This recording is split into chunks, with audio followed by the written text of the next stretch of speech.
Hello guys, welcome to my YouTube channel. ಇವತ್ತು ನಾನು ನಿಮಗೆ ತುಂಬ ಸಿಂಪಲ್ಲಾಗಿ ಜಸ್ಟ್ 5 ಮಿನಿಟ್ಸಲ್ಲಿ ಮಾಡ್ಕೊಳ್ಬೋದಾದಂಥ ಚೀಸಿ ಗಾರ್ಲಿಕ್ ಚಿಲ್ಲಿ ಬ್ರೆಡ್ ಹೇಗೆ ಮಾಡೋದು ಅಂತ ಹೇಳ್ಕೊಡ್ತೀನಿ. ಇದಕ್ಕೆ ಏನೇನು ತೊಗೊಂಡಿದ್ದೀನಿ ಅಂದರೆ, ಇವಾಗ ನಾರ್ಮಲ್ ಬ್ರೆಡ್ ತೊಗೊಂಡಿದ್ದೀನಿ, ತತ್ತರಾಗಿ ಪುಂಡ್ ಮಾಡ್ಕೊಂಡಿರುವಂಥ ಚಿಲ್ಲಿ ಪೌಡರ್, ಉಪ್ಪು, ಬಟರ್, ಗಾರ್ಲಿಕ್, ಚೀಸ್ ಮತ್ತು ಸ್ವಲ್ಪ ಕೊತ್ತಂಬರಿ ಸೊಪ್ಪು ತೊಗೊಂಡಿದ್ದೀನಿ. ಇವಾಗ ಒಂದು ಮಿಕ್ಸಿಂಗ್ ಬೌಲಿಗೆ ನಾನು ಬೆಣ್ಣೆನ ಹಾಕೊಳ್ತಾ ಇದ್ದೀನಿ. ಬೆಣ್ಣೆ ಹಾಕ್ಕೊಂಡಾದಮೇಲೆ ಇವಾಗ ನಾನು ಕಟ್ ಮಾಡ್ಕೊಂಡಿರುವಂಥ ಗಾರ್ಲಿಕ್ ಹಾಕ್ಕೊಳ್ತಾ ಇದ್ದೀನಿ.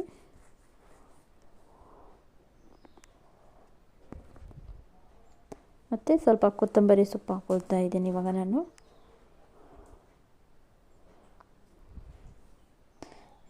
ಒಂದು ಅರ್ಧ ಟೇಬಲ್ ಸ್ಪೂನ್ ಆಗುವಷ್ಟು ಚಿಲ್ಲಿ ಪೌಡರ್ ಹಾಕ್ಕೊಳ್ತಾ ಇದ್ದೀನಿ. ಮತ್ತು ಕೊನೆಯಲ್ಲಿ ಸ್ವಲ್ಪ ಉಪ್ಪು ಹಾಕ್ಕೊಂಡಿದ್ದೀನಿ. ಇವಾಗ ನಾನು ಇದೆಲ್ಲ ಹಾಕ್ಕೊಂಡು ಆದಮೇಲೆ ಇವಾಗ ಇದನ್ನು ನಾನು ನೀಟಾಗಿ ಮಿಕ್ಸ್ ಮಾಡ್ಕೊಳ್ತಾ ಇದ್ದೀನಿ. ನೀಟಾಗಿ ಮಿಕ್ಸ್ ಮಾಡ್ಕೋಬೇಕು, ಈ ಥರ ಬರಬೇಕು ಅದು.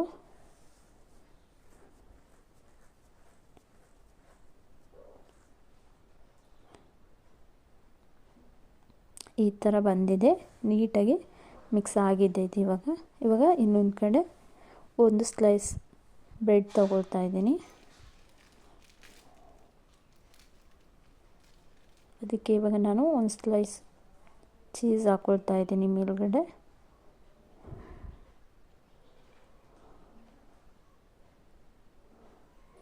ಇವಾಗ ಇನ್ನೊಂದು ಕಡೆ ಇನ್ನೊಂದು ಸ್ಲೈಸ್ ಬ್ರೆಡ್ ತೊಗೊಂಡು ಅದ್ರ ಮೇಲೆ ಇವಾಗ ಸ್ಟಫ್ ಮಾಡಿರುವಂಥ ಬಟರ್ ಹಾಕ್ಕೊಳ್ತಾ ಇದ್ದೀನಿ. ಬಟರ್ ಹಾಕ್ಕೊಂಡು ಇದು ನೀಟಾಗಿ ಸ್ಪ್ರೆಡ್ ಮಾಡ್ಕೋಬೇಕು.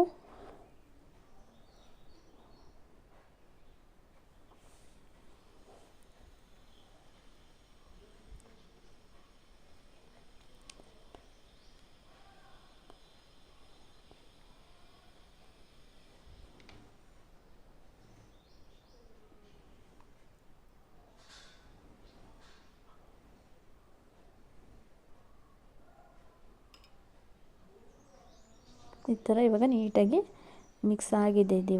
ಇವಾಗ ಇದನ್ನು ಇದ್ರ ಮೇಲೆ ಇಟ್ಕೊಳ್ತಾ ಇದ್ದೀನಿ.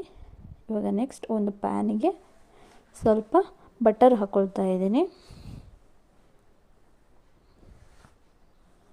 ಬಟರ್ ನೀಟಾಗಿ ಪ್ಯಾನಿಗೆ ಸ್ಪ್ರೆಡ್ ಆಗುವಾಗೆ ಸ್ಪ್ರೆಡ್ ಮಾಡ್ಕೋಬೇಕು. ನೀಟಾಗಿ ಚೆನ್ನಾಗಿ ಸ್ಪ್ರೆಡ್ ಮಾಡ್ಕೋಬೇಕು. 1 ನಿಮಿಷ ಇವಾಗ ಸ್ಪ್ರೆಡ್ ಮಾಡ್ಕೊಂಡಿದ್ದೀನಿ ಎಲ್ಲನೂ ನೀಟಾಗಿ. ಅದಾದಮೇಲೆ ಇವಾಗ ಮೇಲ್ಗಡೆ ಬ್ರೆಡ್ ಇಟ್ಕೊಳ್ತಾ ಇದ್ದೀನಿ. ಒಂದು ಕಡೆ ಸ್ವಲ್ಪ ಫ್ರೈ ಆದಮೇಲೆ ಇವಾಗ ಇನ್ನೊಂದು ಕಡೆ ಸ್ವಲ್ಪ ಬೇಯಿಸ್ಕೊಳ್ತಾ ಇದ್ದೀನಿ. ಒಂದು 2 ಮಿನಿಟ್ಸಿಗೆ ಬೇಯಿಸ್ಕೊಳ್ಬೇಕು. ಮತ್ತು ಮೇಲ್ಗಡೆ ಒಂದು ಸ್ವಲ್ಪ ಚಿಲ್ಲಿ ಪೌಡರ್ ಹಾಕ್ಕೊಳ್ತಾ ಇದ್ದೀನಿ.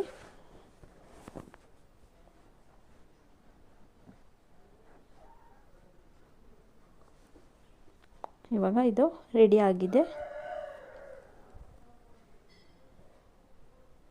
ಸೂಪರಾಗಿ ಬಂದಿದೆ. ನೀವು ಒಂದ್ಸಲ ಇದನ್ನು ಮನೇಲಿ ಟ್ರೈ ಮಾಡಿ. ಜಸ್ಟ್ ಒಂದು 5 ಮಿನಿಟ್ಸಲ್ಲಿ ಮಾಡ್ಕೋಬೋದು, ತುಂಬ ಈಸಿಯಾಗಿ. ತುಂಬ ರುಚಿಯಾಗಿರುತ್ತೆ, ತಿನ್ನೋಕ್ಕೂ ಸಹ ತುಂಬ ಸೂಪರಾಗಿರುತ್ತೆ.